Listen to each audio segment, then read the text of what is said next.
Hello students, आपण item molecule न्यूक्लिआय chapter सुरू केलेला आहे आणि त्या चॅप्टरमध्ये आपण या फॉर्म्युल्यापर्यंत पोहोचलो. Mu bar is equal to 1/λ म्हणजे wave number, R Rydberg constant 1/p² minus 1/n². Okay, तर P is a lower orbit, N is equal to higher orbit. जेव्हा P इज इक्वल टू 1 असणार तेव्हा N is equal to 2, 3, 4 dash यापैकी काहीही असू शकतो up to infinity. Okay, जेव्हा P is equal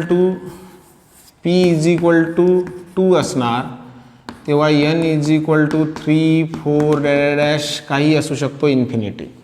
P lower, N त्याच्याहून हायर म्हणजे P2, N3. ओके, जेव्हा P इज इक्वल टू 3 असणार, P इज इक्वल टू 4 असणार, P इज इक्वल टू 5 असणार तेव्हा N is equal to 4, 5, 6 dash असणार. N is equal to 5, 6, 7, 8 dash असं असणार. ओके, आणि N is equal to 6, 7 dash up to infinity, up to infinity, up to infinity. Infinity हा orbit कोणता आहे ज्याच्यामध्ये एनर्जी 0 आहे, ज्याच्यामध्ये टोटल एनर्जी ऑलरेडी 0 आहे, तो ऑर्बिट म्हणजे आउटर मोस्ट ऑर्बिट झाला. इन्फायनाईट नंबर ऑफ ऑर्बिट्स असू शकतात का? यस. मग तो ऑर्बिट कोणता ज्याला मी इन्फिनिटी म्हणणार? त्याच्यामध्ये तुमची एनर्जी काय होऊन जाणार? 0. म्हणजे टोटल एनर्जी आणि बाइंडिंग एनर्जीची ॲडिशन तर 0 होतेच, पण ज्या ठिकाणी टोटलच एनर्जी 0 होऊन जाते त्या ठिकाणी आम्ही त्याला कोणतं ऑर्बिट म्हणणार? इन्फायनाईट नंबरचा orbit, outermost orbit. Okay, ठीक आहे.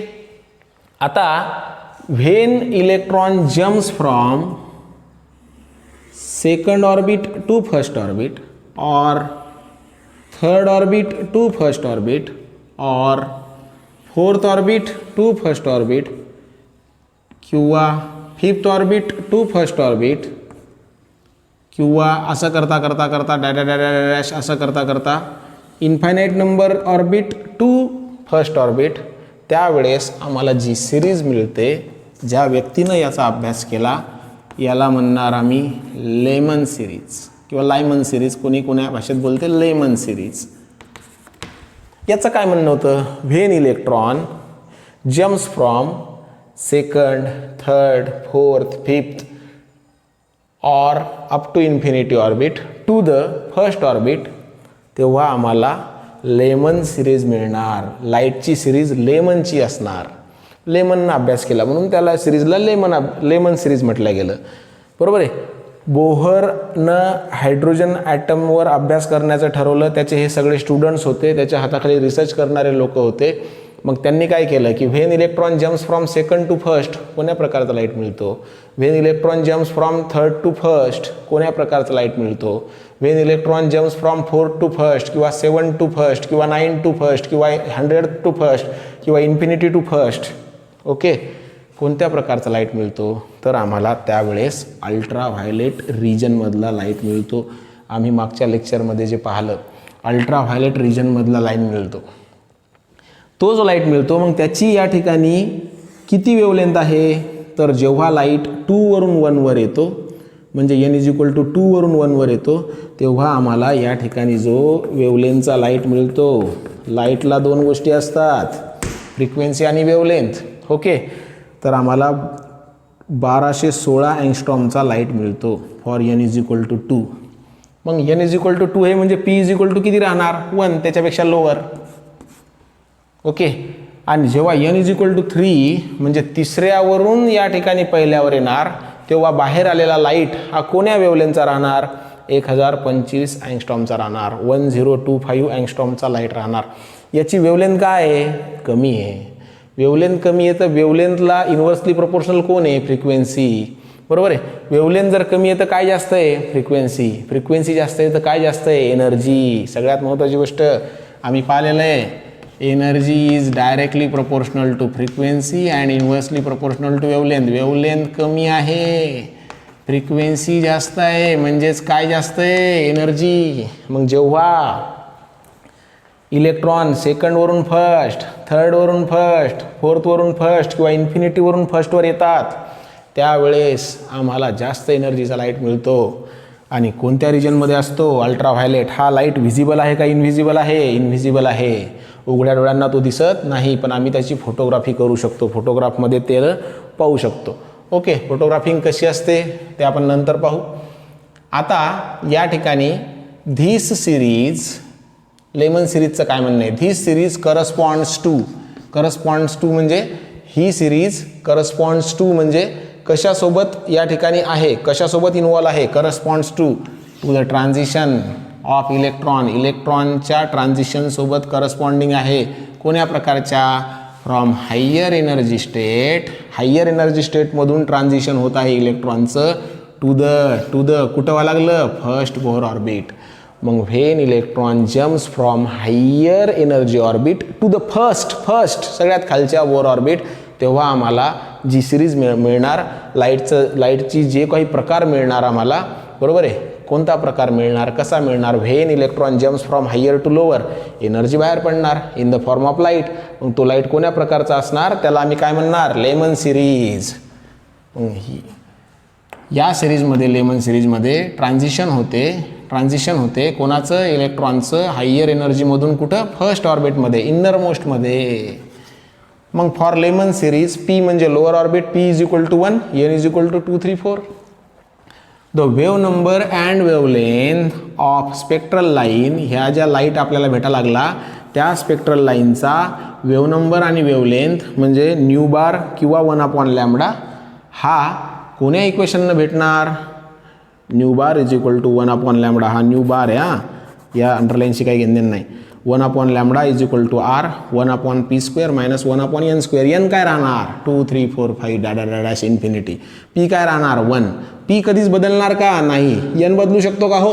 N2 असू शकतो, N3 असू शकतो, N4 असू शकतो, N5 असू शकतो, काही असू शकतो. ओके. मग there are infinite number of lines in this series. There are infinite number of spectral lines. या सिरीजमध्ये आम्हाला किती लाईन भेटतात? तर infinite number of spectral lines मिळतात. का? 2 वरून 1 वर आला वेगळी स्पेक्ट्रल लाईन, वेगळ्या प्रकारचा लाईट. 3 वरून 1 वर आला वेगळी स्पेक्ट्रल लाईन. 3 वरून 1 वर आला वेगळी स्पेक्ट्रल लाईन. स्पेक्ट्रल लाईन आपण काय असते ते पाहिलं. The shortest part of the light spectra. हा जर लाईट स्पेक्ट्रा असेल आणि हा जर अल्ट्राव्हायलेट असेल, याच्या अगोदर पण आहेत एक्स रे, याच्या अगोदर पण आहे गामा रे, हा UV, हा आहे UV अल्ट्राव्हायलेट. यातली छोटीशी लाईन मिळाली, छोटीशी लाईन, त्याला म्हणणार आम्ही लाईन स्पेक्ट्रा. ओके. मग आता या ठिकाणी देअर आर इन्फायनाईट येतं. का इन्फायनाईट येतं? कारण 2 वरून 1 वर आली एक भेटणार, 3 वरून 1 वर आली दुसरा भेटणार, 4 वरून 1 वर आली तिसरी भेटणार. मग इन्फायनाईट नंबरमधून खाली या लागले, मग इन्फायनाईट लाईन वेगवेगळ्या भेटणार आम्हाला. लाईटचे वेगवेगळे लाईन्स मिळणार आम्हाला. ओके. इट इज इनव्हिजिबल, ते आम्हाला दिसणार नाही. मग जेव्हा पहिल्या ऑर्बिटमध्ये, वरच्या ऑर्बिटमधून पहिल्या ऑर्बिटमध्ये इलेक्ट्रॉन येतो, त्या प्रकारचा लाईट देतो की जो आम्हाला दिसणार नाही. आमच्या मानवीय डोळ्याला, नेकेड आयला, उघड्या डोळ्यांना दिसणार नाही. ओके. आणि या ठिकाणी जनरल एक्झाम्पल दिलं की जेव्हा तो 2 वरून 1 वर येतो किंवा 3 वरून 1 वर येतो, तर कोण्या वेव्हलेंथचा लाईट भेटतो? जेव्हा तो 2 वरून 1 वर येतो 1216, आणि जेव्हा तो 3 वरून 1 वर येतो तेव्हा 1025 या अँगस्ट्रॉमचा आम्हाला लाईट मिळतो. ओके. मग आता या ठिकाणी अजून काय? तर आता छोटे छोटे बदल झाले की या ठिकाणी आपल्याला समोरच्या सिरीज मिळतात. जसं की वरून जर खाली आलो 1 वर तर लेमन सिरीज मिळाली. मग आता 2 वरून जर समजा 1 वर आता 3 वरून 2 वर आलो, समजा सगळे वरचे इलेक्ट्रॉन दुसऱ्या ऑर्बिटमध्ये पडले. जसे आता काय झालं, वरचे इलेक्ट्रॉन कोण्या ऑर्बिटवर येऊन आदळले? पहिल्या. मग लाईट कोणता भेटला? अल्ट्राव्हायलेट. विजिबल भेटला का इनविजिबल? इनविजिबल. याच्यामध्ये पी इज इक्वल टू काय होतं? 1. म्हणजे लोवेस्ट काय होता? 1 फिक्स. आणि हायर काय होता? 2 राहू शकत होता, 3 राहू शकत होता, 4 राहू शकता. आमचा प्रश्न हा आहे की जर समजा आता या ठिकाणी आम्ही दुसऱ्या ऑर्बिटवर इलेक्ट्रॉन आणले, पहिल्यावर नाही आले, म्हणजे तिसऱ्यातून दुसऱ्यावर, चौथ्यातून दुसऱ्यावर, पाचव्यातून दुसऱ्यावर, सहाव्यातून दुसऱ्यावर, सातव्यातून दुसऱ्यावर, तर मग या ठिकाणी आम्हाला लाईट मिळतो का? बाहेर लाईट मिळतो का? हो. कारण आम्हाला बोहरचं म्हणणं हे आहे की जेव्हा इलेक्ट्रॉन सेकंड ऑर्बिटमधून किंवा वरच्या ऑर्बिटमधून खालच्या ऑर्बिटमध्ये येतो, आम्हाला लाईन स्पेक्ट्रा मिळतो, स्पेक्ट्रल लाईन मिळते. मग आता जर समजा आम्ही हा प्रश्न तयार केला की दुसऱ्या ऑर्बिटवर जर समजा आमचा लाईट आला, दुसऱ्या ऑर्बिटमध्ये जर आमचा इलेक्ट्रॉन येऊन आदळला वरून, तर कोणती सिरीज मिळते? तर या ठिकाणी जी सिरीज आम्हाला मिळते, बरोबर आहे, ती सिरीज कोणती? Balmer series. म्हणजे तिसऱ्यातून दुसऱ्यावर, चौथ्यातून दुसऱ्यावर, पाचव्यातून दुसऱ्यावर, बरोबर आहे, सहाव्यातून दुसऱ्यावर, असं करता करता डॅश इन्फिनिटीवरून दुसऱ्यावर. तर याचा अभ्यास कोण केला होता? Balmer series. मग या ठिकाणी जे पहिलं पाहिलं आम्ही, ती सिरीज कोणती आहे? Lemon series. दुसरी कोणती सिरीज पाहिली आम्ही? बाल्मरमध्ये P इज इक्वल टू काय? 2, N इज इक्वल टू काय? 3. मग इथं सेम इथं आता आम्ही हेडिंग टाकणार Balmer series. This series corresponds to the transition of electron from higher energy state to the second. फक्त एवढंच बदललं, सेकंड बोहर ऑर्बिट. इनरमोस्ट नाही, सेकंड कधी इनरमोस्ट नसतो. ओके. फॉर बाल्मर सिरीज थोडं बदला लागला आता. For Balmer series P is equal to 2, N is equal to 3, 4, 5 dash. Okay. The wave number and wavelength of spectral line is given by this. आणि इथं फक्त P is equal to काय राहणार? 2. म्हणजे लोवेस्ट कोणता आहे आता? 2 आहे. आणि N काय होणार? 3, 4, 5, 6. थोडा काय change. There are infinite number of spectral line in this series. असू शकते का? हो, कारण या ठिकाणी वरून इन्फिनिटीवरून इन्फायनाईट नंबर ऑफ ऑर्बिटमधून या ठिकाणी इलेक्ट्रॉन खाली पडत आहेत. तर त्या ठिकाणी इन्फायनाईट लाईट भेटणार. आणि सगळ्यात महत्त्वाची गोष्ट आहे की या बाल्मर सिरीजमध्ये जो लाईट आम्हाला भेटून राहिलेला आहे, तो लाईट या ठिकाणी व्हिजिबल लाईट आहे. ओके. तर या ठिकाणी सगळ्यात महत्त्वाची गोष्ट आपण ही पाहत होतो की बाल्मरचं म्हणणं काय होतं की हा आता आम्हाला जो लाईट भेटणार तो काय भेटणार? व्हिजिबल भेटणार. आमच्या उघड्या डोळ्यांना तो दिसणार. आणि वेवलेंथ कोण्या प्रकारची भेटणार? तर एक एक्झाम्पल त्याने सांगितलं की wavelength for N is equal to 3 and N is equal to 4 R. N is equal to 3 म्हणजे काय? तिसऱ्या ऑर्बिटमधून दुसऱ्या ऑर्बिटमध्ये यायला लागला. N कुठून सुरू व्हायला लागला? 3 पासून. जेव्हा इलेक्ट्रॉन तिसऱ्यामधून दुसऱ्यामध्ये येणार तेव्हा आम्हाला या ठिकाणी वेवलेंथ भेटणार 6563. आणि आम्ही मगाशी पाहिलं होतं की व्हिजिबल कुठून कुठपर्यंत असते? 4000 टू 8000 अँगस्ट्रॉम. मग 6563 किंवा 4868. ओके. हे 4000च्या वर आहेत का? हो. मग आम्हाला दिसणार का? हो. मग जेव्हा तिसऱ्यावरून दुसऱ्यावर येणार तेव्हा 6563 आणि चौथ्यावरून या ठिकाणी दुसऱ्यावर येणार तेव्हा 6868 वेवलेंथचा लाईट आम्हाला भेटणार. ओके. मग आता त्याचं असं म्हणणं आहे की फर्स्ट फोर लाईन्स याला नाव दिलं H alpha, H beta, H gamma, H delta. म्हणजे काय? जेव्हा दुसऱ्यावरून आम्ही या ठिकाणी तिसऱ्यावरून जेव्हा आम्ही दुसऱ्यावर येऊ तेव्हा आम्ही त्याला म्हटलं H अल्फा. जेव्हा आम्ही या ठिकाणी चौथ्यावरून दुसऱ्यावर येऊ त्याला म्हटलं H बीटा. जेव्हा पाचव्यावरून आम्ही या ठिकाणी दुसऱ्यावर येऊ त्याला म्हणलं आम्ही H गामा. आणि जेव्हा आम्ही सहाव्यावरून या ठिकाणी दुसऱ्यावर येऊ त्याला काय म्हणू? H delta. म्हणजे H अल्फासाठी लोअर 2 आणि या ठिकाणी हायर 3. H बीटासाठी लोअर 2 हायर 4. ओके. म्हणजे P2 N3 P2 N4. हे प्रॉब्लेममध्ये फार महत्त्वाचं आहे. H हे लिहून घ्यायचं. M गामासाठी P आणि हा काय आहे? N. ओके. H गामासाठी P किती? 2 आणि N किती? 5. ओके. आणि P delta alpha beta gamma delta. Okay. याच्यासाठी हे 2 आणि हे किती? 6. म्हणजे या ठिकाणी जेव्हा सहाव्यातून दुसऱ्यावर पडते H डेल्टा लाईन मिळणार. जो लाईट मिळाला त्या लाईटच्या प्रकाराला आम्ही H डेल्टा लाईट म्हणणार. 2, 5 H गामा म्हणणार. H बीटा 2, 4 आणि H अल्फासाठी 2 आणि काय? 3. Lower 2 higher 3 lower 2 higher 4. मग या ठिकाणी बाल्मरचं म्हणणं असं होतं की जेव्हा वरून 2 वर येणार त्या सिरीजला बाल्मर सिरीज म्हणा, कारण ती बाल्मरनं अभ्यास केला होता, बाल्मर नावाच्या सायंटिस्टनं. ती कशी आहे तर त्यांना सांगितलं अभ्यास करून किती व्हिजिबल आहे. ओके. मग या ठिकाणी त्याचा लोअर किती? 2 हायर किती? 3, 4, 4 डॅश इन्फिनिटी. मग इन्फिनिटीपासून इलेक्ट्रॉन सेकंडवर येऊन आदळू शकतात का? हो. मग इन्फायनाईट नंबर ऑफ लाईन्स आम्हाला मिळणार का? त्याचं म्हणणं होतं हो. ओके, मग जेव्हा 3 वरून 2 वर येणार त्या लाईनला, त्या स्पेक्ट्रल लाईनला तुम्ही कोणती म्हणणार? एच अल्फा लाईन म्हणणार. जेव्हा 4 वरून येणार 2 वर तेव्हा कोणती म्हणणार? एच बीटा लाईन म्हणणार. असं 4 याला त्याने नाव दिलं, बाकीच्या याला त्याने काही नाव दिलं नाही. मग आता हे झालं तुमचं या ठिकाणी जनरल बाल्मर सिरीजबद्दल. मग समोर जर आम्ही गेलो तर काय होऊ शकते? समोर जर आम्ही गेलो तर n=3 वर इलेक्ट्रॉन येऊन आदळू शकतात का? तर हो. मग 4 वरून 3 वर आदळल्या, 5 वरून 3 वर आदळल्या, 6 वरून 3 वर आदळल्या, किंवा 7 वरून 3 वर आदळल्या, किंवा डॅश सगळ्यात वरून इन्फिनिटीवरून 3 वर आदळल्या, तर याला आम्ही कोणती सिरीज म्हणणार? तर याला आम्ही पाश्चन सिरीज म्हणणार. मग थेरीमध्ये काय बदल होणार?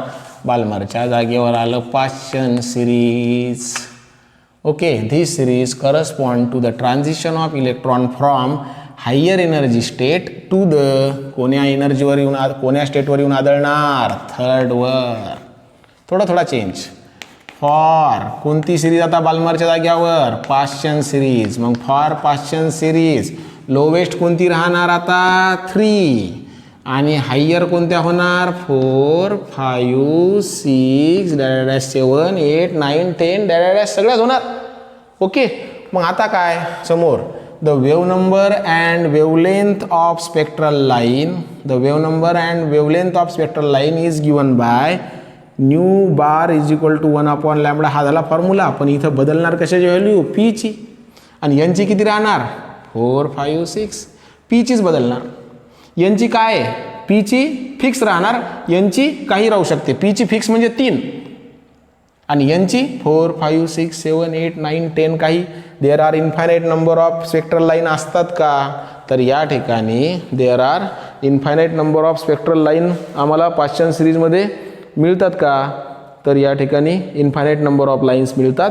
आणि इन्फायनाईट नंबर ऑफ लाईन्स ह्या आम्हाला कोण्या रिजनमध्ये मिळतात? तर ह्या इनव्हिजिबलमध्ये मिळतात.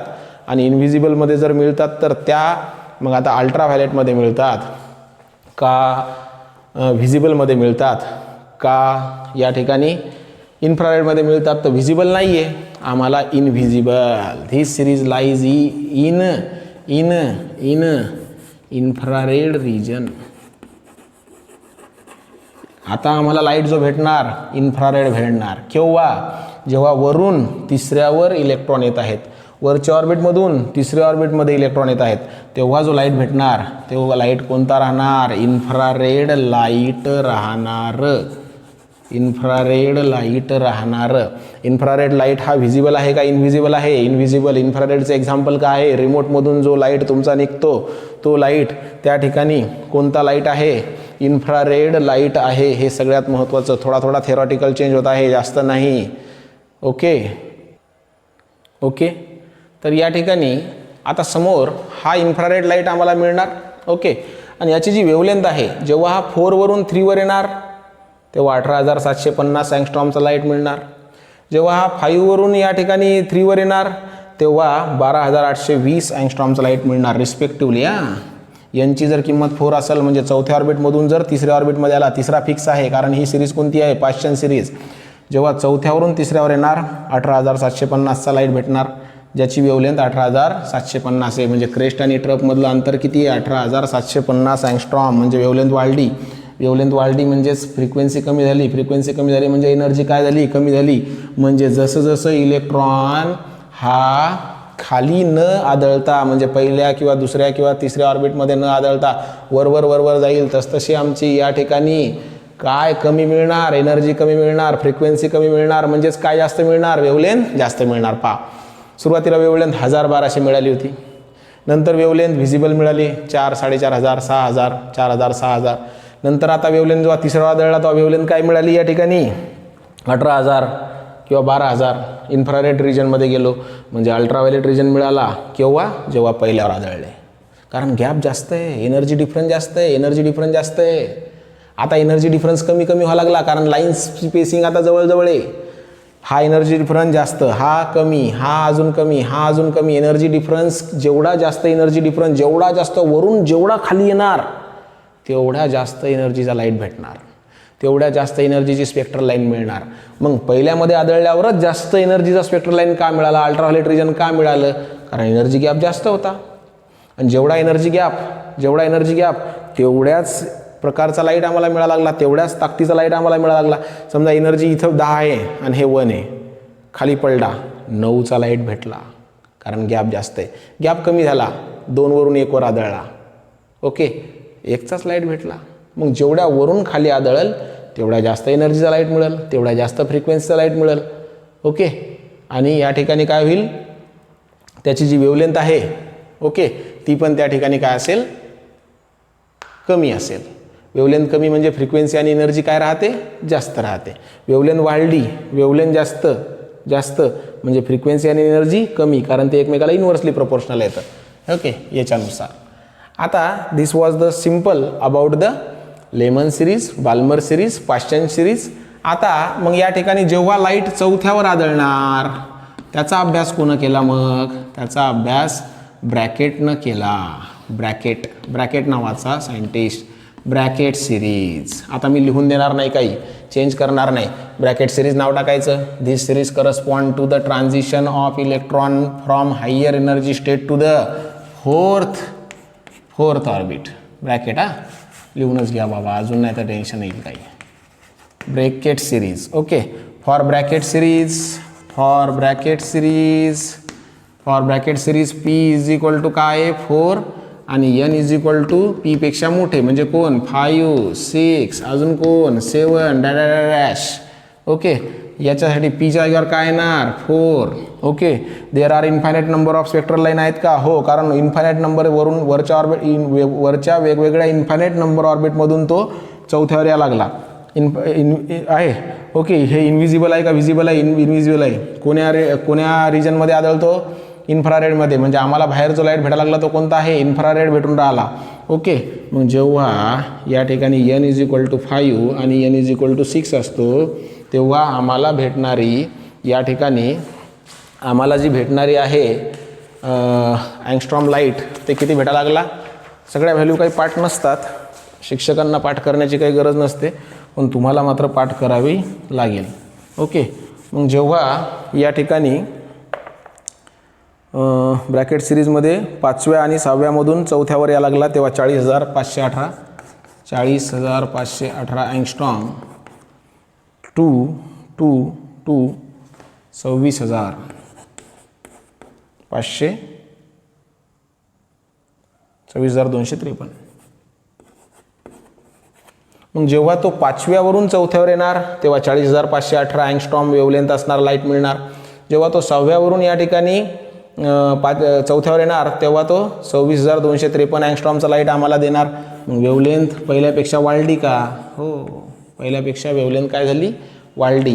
वेवलेंथ वाढली म्हणजेच काय कमी झाली, एनर्जी मिळणारी कमी झाली. का, कारण एनर्जी गॅप कमी झाला. पहा, जेव्हा दुसऱ्यातून तिसऱ्यावर पडला तर 3 आणि 13 10चा फरक आला. जेव्हा तिसऱ्यावरून या ठिकाणी पहिल्यावर पडला तेव्हा 1.5 आणि 13.5 12चा फरक आला, 12 इलेक्ट्रॉन होलचा. मग आम्हाला बाहेर किती इलेक्ट्रॉन होल भेटले, 12. बाहेर किती भेटले, 10. वरून खाली आदळत होता पिचावर तेव्हा एनर्जी गॅप जास्त होता. मग एनर्जी गॅप जास्त असल्यामुळं जेवढा एनर्जी गॅप जास्त तेवढ्या जास्त एनर्जीचा लाईट मिळणार. एनर्जी गॅप कमी तेवढ्या कमी एनर्जीचा आम्हाला लाईट मिळणार बाहेर. केव्हा, when electron jumps from higher to lower we get light in the form of photons, okay. मग आता अजून काही सिरीज असू शकते का, हो, तर कोणती सिरीज असू शकते, when electron jumps from higher to 5th orbit, त्याला म्हणणार पी फंड सिरीज, ओके.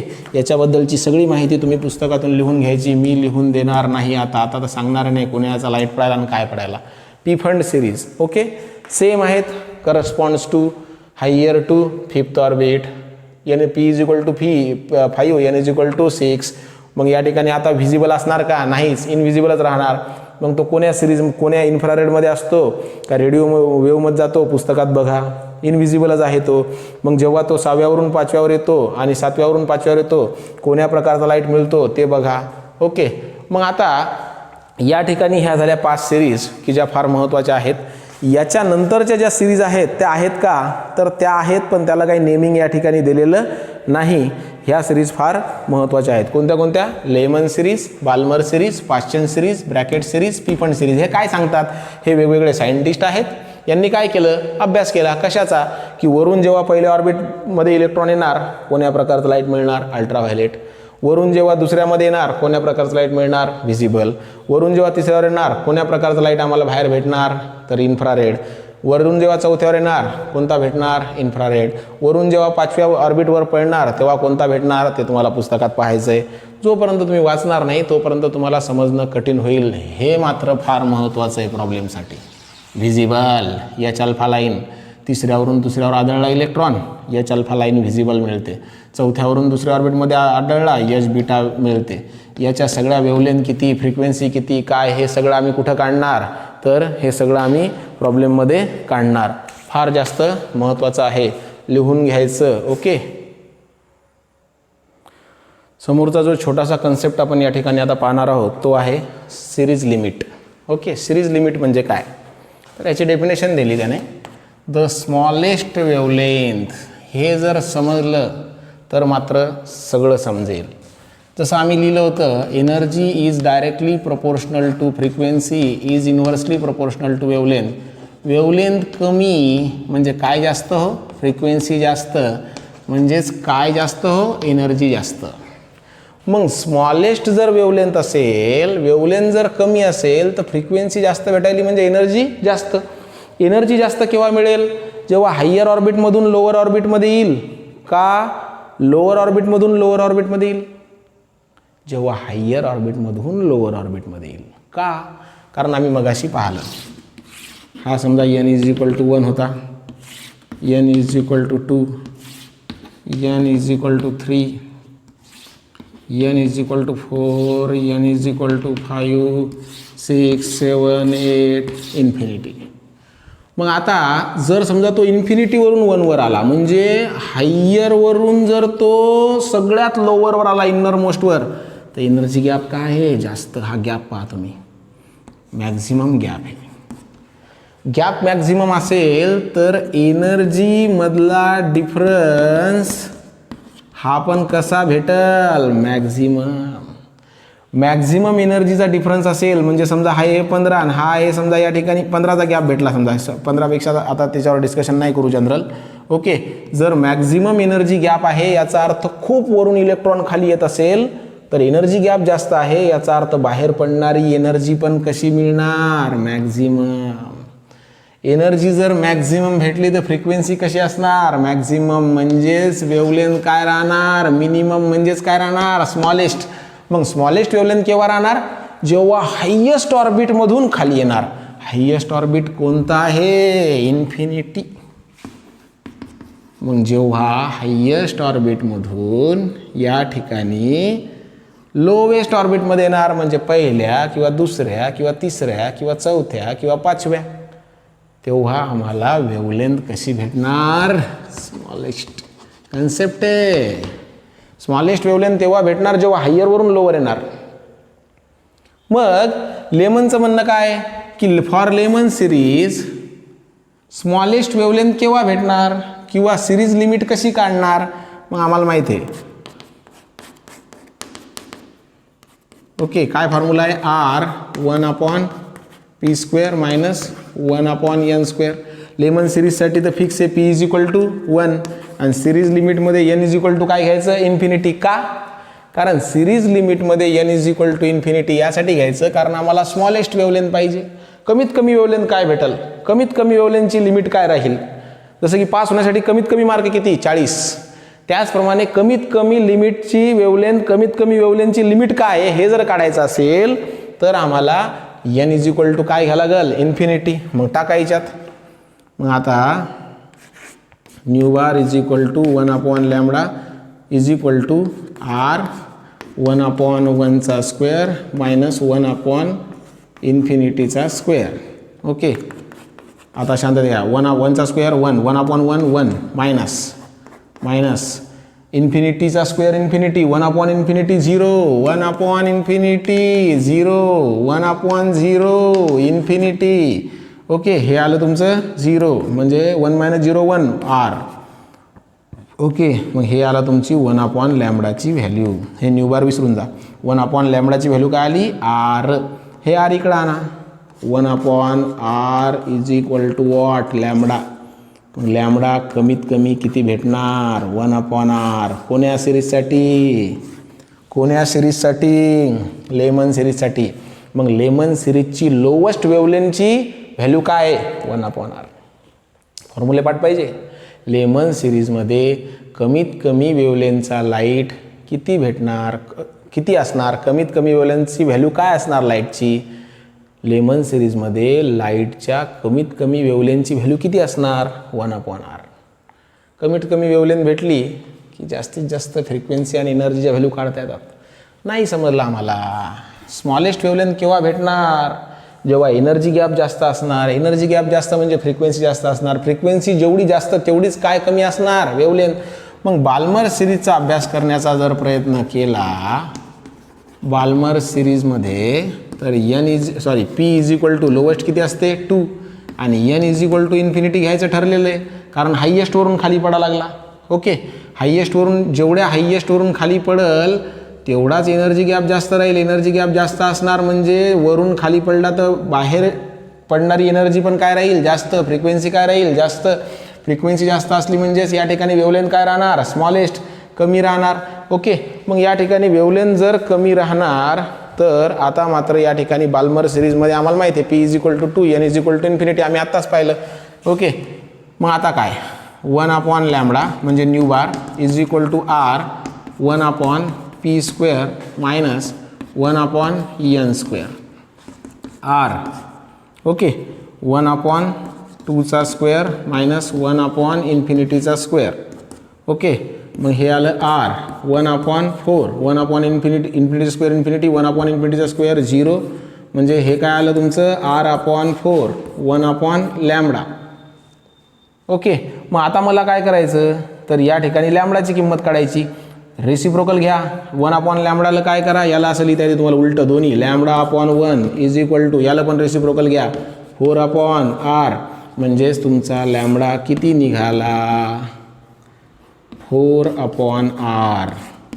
म्हणजे लोवेस्ट वेवलेंथ बाल्मर सिरीजमध्ये किती राहणार? 4/r. आरची किंमत माहीत आहे का? काढता येते मगाच्या फॉर्म्युल्यावरून.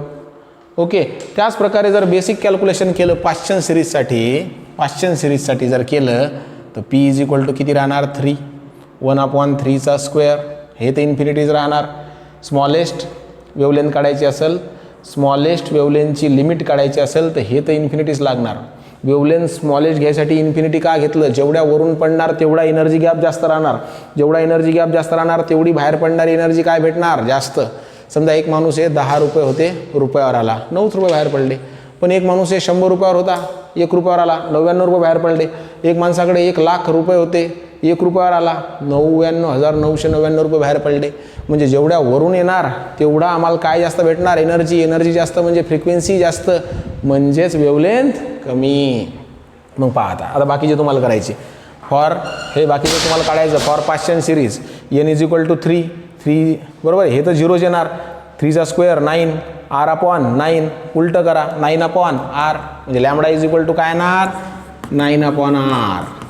समोर for P Pfund for Brackett series. Okay, Brackett सिरीजसाठी P काय आहे? 4 N इन्फिनिटी घ्यायची. कशासाठी? सिरीज लिमिट काढण्यासाठी N इन्फिनिटी घेतली. बाकी N वेगवेगळे कसे असतात ते आपण त्या सिरीजमध्ये पाहिलेलं आहे. ओके, मग इथं घेतलं 4 चा स्क्वेअर 16 1/16 R/16 16 वर R खाली म्हणजे लॅमडा येणार 16/r. मग असं जर लॉजिक लावलं तर P फंडसाठी किती येणार? 25/r. हे कोणासाठी? बाल्मर. हे कोणासाठी? पाश्चन. हे कोणासाठी? Bracket BR bracket. आणि हे कोणासाठी? P fund. ओके, मग या ठिकाणी हे झालं सिरीज लिमिट. सिरीज लिमिट आम्हाला काय सांगते की कमीत कमी वेवलेंथचा लाईट वेगवेगळ्या सिरीजसाठी कोणता, त्याची वेवलेंथ किती म्हणजे कमीत कमी वेवलेंथ जर माहीत झाली तरच तुम्हाला जास्तीत जास्त एनर्जी माहीत होणार. उलट आहे, तुम्ही कमीत कमी वेवलेंथ जरी काढायला लागले तर वेवलेंथ कमीत कमी माहीत झाली म्हणजे जास्तीत जास्त काय माहीत होते? एनर्जी. हां, म्हणजे सिरीज लिमिट आम्हाला काय सांगते कमीत कमी वेव्हलेंथचा लाईट कोणता भेटणार, म्हणजेच काय सांगते, जास्तीत जास्त एनर्जीचा लाईट कोणता भेटणार. कमीत कमी वेव्हलेंथवाला लाईट जर असेल म्हणजेच काय, त्याची वेव्हलेंथ काय आहे, सॉरी त्याची एनर्जी काय आहे जास्त. कमीत कमी वेव्हलेंथ म्हणजे फ्रिक्वेन्सी जास्त, आणि म्हणजेच काय जास्त, एनर्जी जास्त. मग कमीत कमी वेव्हलेंथवाली जर तुम्हाला स्पेक्ट्रल लाईन माहीत झाली तर याचाच अर्थ त्याची फ्रिक्वेन्सी आणि त्याची एनर्जी जास्त आहे हे तुम्हाला माहीत झालं. ओके, मग या प्रकारे आम्ही स्पेक्ट्रल लाईन काय असतात, सिरीज काय असतात, ह्या सगळ्या गोष्टी पाहिलेल्या आहेत. तुम्हाला वाचावं लागेल, वाचलं नाही तर मात्र कळणार नाही. वाचावं लागेल, पुस्तकातून वाचा, काहीही अडचण असल्यास सांगा. थँक्यू.